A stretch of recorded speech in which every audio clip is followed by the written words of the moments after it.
Bonjour, bonjour, je m'appelle Fanny Anthony et aujourd'hui je vous retrouve sur cette chaîne pour vous partager mes aventures d'écriture. Monstre Capitaine, mon premier roman, sera publié le 4 juin chez Gulfstream. Alors je me suis dit que sur cette chaîne, j'allais vous parler de son petit parcours éditorial qui j'espère mènera à un grand parcours d'autrice et qu'il sera le premier livre publié d'une grande série.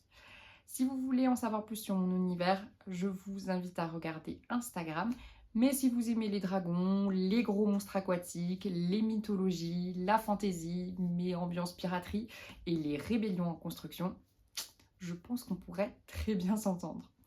Aujourd'hui, je vous retrouve pour une vidéo un peu particulière parce que je vous retrouve maintenant avec un bon petit niveau de préparation. Mais le but, c'est que cette vidéo finisse un petit peu en vlog pour vous parler de mon rapport aux réseaux sociaux. Dans ma première vidéo, je parlais justement de mon passé de grande lectrice qui petit à petit a laissé de plus en plus de place à l'écriture dans sa vie. Elle a aussi laissé de plus en plus de place aux réseaux sociaux. Et c'est pas trop le but. Je me suis notamment rendu compte de l'impact que le scrolling dans le vide pouvait avoir sur mon cerveau, ma concentration, mes émotions. Parce que des fois, je me rendais compte qu'après une petite séance de scrolling d'environ 20 minutes, je me sentais mal, mais j'avais tellement vu de choses que je ne me souvenais plus ce qui avait déclenché cette émotion. Bref, pas top, pas top. Ça s'inscrit dans une réflexion où je me suis rendu compte que même pour moi, construire du contenu sur Instagram ou même des autres réseaux comme TikTok, où c'est vraiment du format court, avec finalement chaque nouveauté qui écrase un peu le contenu d'avant et ce qui donne du contenu peu pérenne, je me suis rendu compte que j'avais envie de développer davantage mes réseaux avec des choses plus longues, où je pouvais aller plus en profondeur. Ça a commencé avec ma newsletter sur Substack, donc je vous invite aussi à regarder ça en barre d'infos, où à la fois je parle de mon journal d'écrivaine qui écrit justement Monstre Capitaine, donc c'est vraiment sous la forme d'un journal avec des petites dates et tout. J'ai retrouvé les petites habitudes de Fanny et ses journaux intimes de quand j'étais petite. Oui. Et aussi une newsletter plus axée littérature, les choses que j'ai découvertes et qui m'ont fait du bien en littérature ou en type d'auteur. Donc je vous invite à regarder ça si ça peut vous intéresser.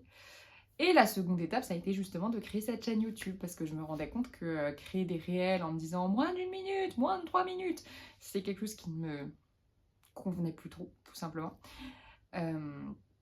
Parce que j'essaye en fait finalement de faire du contenu à l'image de ce qui me fait du bien quand je le consomme. Parce que je me rends compte que plutôt que de passer 20 minutes à scroller, si je regarde dans mes abonnements YouTube et que je me dis « Ah tiens, elle a sorti une nouvelle vidéo, trop cool !»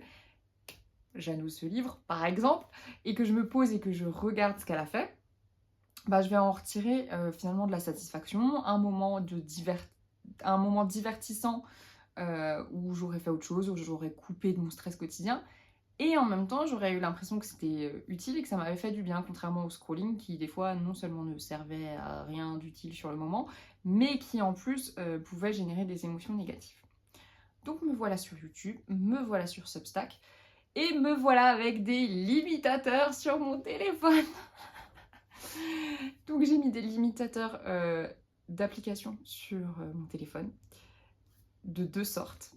Déjà, un limitateur avec en fait des heures.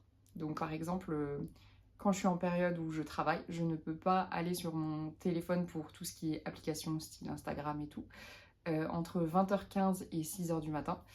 Et les jours où je ne travaille pas, c'est de 20h15 à 8h, 8h20 pour essayer d'éviter d'avoir le réflexe du scrolling du matin. Vous l'avez aussi? Bah, j'essaye de lutter. Donc voilà comment commence cette vidéo avec plein de bonnes résolutions. Et je vous en reparlerai petit à petit pour vous dire ce que ça m'aura apporté. Bonsoir, bonsoir.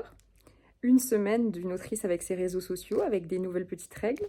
Et je triche pas trop. Je ne triche pas trop. Je clique 2-3 fois sur ignorer la limite pendant 1 minute pour pouvoir finir de regarder une story ou de poster une story ou de répondre à un message sur Instagram. Mais ça a considérablement changé mes habitudes de scrolling. Au point où je me demande si la semaine prochaine, je vais pas encore baisser le nombre de minutes que je peux passer sur Instagram par jour. Parce que là, je crois, je suis à 45 minutes par jour et 1 heure par jour quand c'est des jours où je travaille pas, 45 minutes quand c'est des jours où je travaille. Donc peut-être changer, baisser et faire 30, 40. Je suis ambitieuse. Je suis ambitieuse parce que là, je me dis, ça se passe bien. Et je vois les aspects positifs parce que finalement, j'ai recommencé à regarder de temps en temps une vidéo YouTube, par-ci par-là. Mais au final, une vidéo YouTube de 10 minutes, ça reste une vidéo YouTube de 10 minutes. Et après, je vais faire autre chose. C'est pas, je me dis que je fais 10 minutes de scrolling qui finalement se transforme en genre 25 minutes, 35 minutes. Et en même temps, je choisis en plus le contenu YouTube que je veux regarder, sur un thème précis, où j'ai envie de me renseigner, sur une chronique de livre que j'ai envie de découvrir, tout simplement. Donc pour le moment, je dirais que c'est vraiment chouette. C'est vraiment chouette et j'ai hâte de voir ce que ça va donner la semaine prochaine parce que j'avoue que souvent, les premières semaines où j'essaie d'instaurer des nouvelles habitudes, je suis motivée de fou. Et après, ça décline un peu. Donc on va voir ce que ça va donner. Bonsoir, bonsoir. Petit bilan, ça y est, ça fait 2 semaines que j'utilise des limitateurs d'applications et que je continue à nourrir mes réflexions autour de mon utilisation des réseaux sociaux. Il y a plusieurs choses qui se profilent à l'horizon. Et franchement, c'est fatigant. C'est fatigant parce que je me rends compte que déjà, changer les habitudes, c'est un truc de fou, en fait. On parle souvent de la galère que ça peut être de changer des habitudes alimentaires, des habitudes liées au sport, arrêter de se ronger les ongles et tout. Mais finalement, changer des habitudes par rapport à notre consommation des écrans, c'est aussi compliqué. Et je me rends compte qu'en fait, quand je suis stressée, le fait de scroller en mode zombie sur mon téléphone, ça reste quand même quelque chose de très, très, très, très prenant et très automatique. Donc j'en discutais avec Maïwen et elle m'expliquait qu'elle avait pu réfléchir à la question de l'intentionnalité dans l'utilisation des réseaux sociaux, de se dire quand je prends mon téléphone, je formule une phrase pour dire là je prends mon téléphone et je vais sur Instagram pour faire ça, ou là je prends mon téléphone et je vais sur Substack pour faire ça, et que avant d'avoir enfin, quand on n'a pas répondu à cette question-là, en fait, ou si quand on répond à cette question-là, on se dit, en fait, c'est pour aucune raison, vraiment, en fait, ne pas aller sur l'application pour vraiment être dans une recherche d'intention, finalement. Donc ça, je me dis que je pourrais essayer de le faire pour finalement entraîner mon mental à consommer différemment les réseaux. Ensuite, je me rends compte que finalement, je me mets pas mal de pression. Je me mets pas mal de pression parce que y a un écart peut-être entre ce que j'imagine que je veux faire sur les réseaux sociaux, pour moi, en fait, avec mes envies, la façon dont je me vois créer du contenu, que je juge soit intéressant, divertissant, pédagogique, parce que je suis professeure, ça ne changera pas, il y aura toujours ce petit côté-là, ou du contenu positif avec ma sensibilité, voilà. Il y a ça. Cette aspiration-là qui, en fait, me donne envie de créer sur les réseaux sociaux. Et en fait, l'écart que ça peut avoir avec ce que je pense que je dois faire parce que je suis autrice sur les réseaux sociaux, que mon livre va bientôt être publié et que je dois porter Monstre Capitaine sur les réseaux pour communiquer un maximum autour et pour lui donner toutes ses chances. Et donc ça génère du stress, ça génère du stress et ça c'est un stress finalement que j'avais pas avant parce que je m'étais jamais dit oui il faut que tu fasses une communauté de fous comme ça en fait les maisons d'édition quand elles voient ton compte elles ont envie de te signer. Je me suis jamais trop dit ça parce que pour moi ce qui restait en ligne de mire la priorité c'était la qualité de mon manuscrit.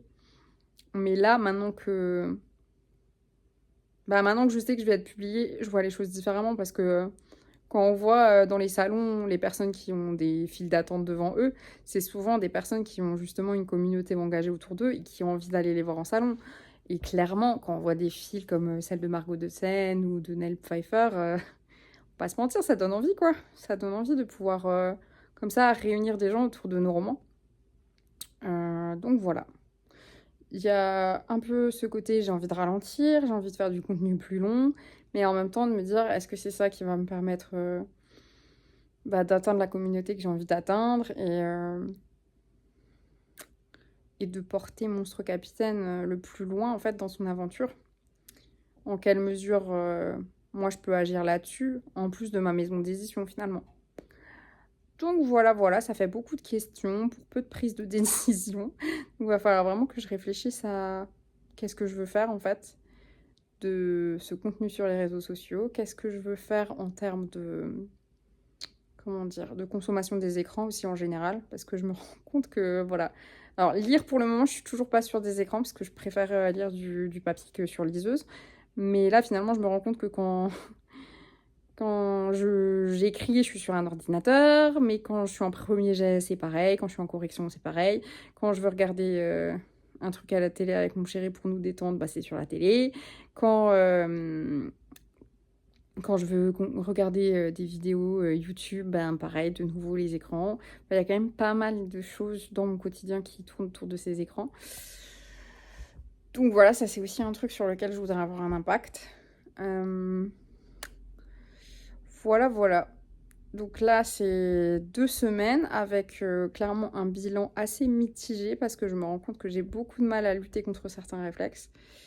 Et en même temps, je suis contente de me rendre compte que je suis dans un processus de prise de conscience de certaines choses et de l'importance de certains changements. Donc voilà, je pense que je vais poser tout ça un petit peu à l'écrit, puisque je fais du journaling tous les soirs, pour réfléchir à, voilà, ça c'est mes réflexions, maintenant ça correspond à quoi comme prise de décision. Et je vous en ferai part dans sûrement la conclusion de cette vidéo. Petite vidéo rapide pour quand même avouer que je me rends compte que quand je vais pas très bien et que je suis stressée et qu'il y a un truc qui m'énerve, un truc sur lequel j'ai pas trop de prise et pas trop de contrôle, où il faudrait juste que je lâche prise et que j'accepte la situation telle qu'elle est. Là, le réflexe du scrolling, il est pas mal, hein. Je scroll, et je regarde des trucs et je sais même pas ce que je regarde.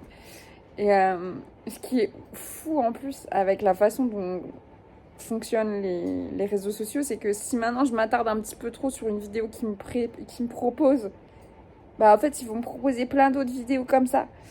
Et là ça m'est arrivé avec, je sais pas si vous avez ça aussi sur Instagram, des vidéos avec des trucs où les gens ils enlèvent des choses dans les oreilles des gens. Genre, et je sais pas pourquoi, genre j'ai commencé à regarder ça, j'en ai vu une en fait, que j'ai un peu trop regardé longuement, et après j'ai eu que ça en fait. Et du coup, dans ma tête, j'étais là, mais comment tu veux que ça aille mieux avec des vidéos d'oreilles qu'on vide d'insectes ou de trucs bizarres, quoi. Bref, ça va pas du tout. Petite tête et petite luminosité fatiguée, puisque c'est la fin de journée. Et là, il est bientôt 21h et en temps normal, je pense que je me serais posée au lit et j'aurais scrollé dans le vide entre 20h et 21h, parce que là, franchement, j'ai même pas envie de me poser pour lire ou me poser pour méditer ou faire du journaling, ce que je fais habituellement entre 20h et 21h. Là, je sais pas, surcharge. Du coup, j'ai joué à Disney Dreamlight Valley.